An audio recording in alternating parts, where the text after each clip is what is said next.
Part 2 of Curious George.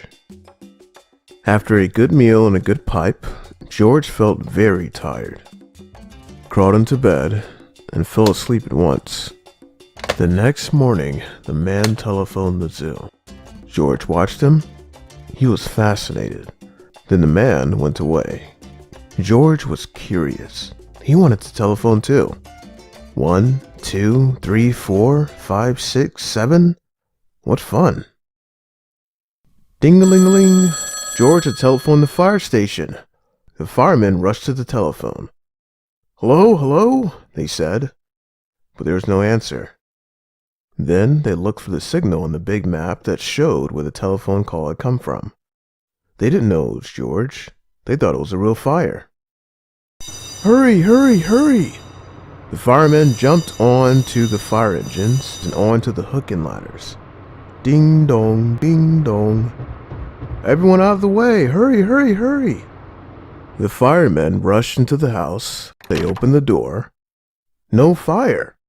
Only a naughty little monkey. Oh, catch him, they cried. George tried to run away. He almost did. But he got caught in the telephone wire and a thin fireman caught one arm and a fat fireman caught the other. You fooled the fire department, they said. We will have to shut you up where you can't do any more harm. They took him away and shut him in a prison. George wanted to get out. He climbed up to the window to try the bars. Just then, the watchman came in. He got on the wooden bed to catch George, but the watchman was too big and heavy. The bed tipped up, the watchman fell over, and quick as lightning, George ran out through the open door. He hurried through the building and out onto the roof. And then he was lucky to be a monkey. Out he walked onto the telephone wires. Quickly and quietly, over the guard's head, George walked away. He was free. Down in the street, outside the prison wall, stood a balloon man. A little girl bought a balloon for her brother. George watched. He was curious again. He felt he must have a bright red balloon, so he reached over and tried to help himself, but instead of one balloon, the whole bunch broke loose. In an instant, the wind whisked them all away, and with them went George, holding tight with both hands. Up, up he sailed, higher and higher. The houses looked like toy houses and the people like dolls. George was frightened. He held on very tight.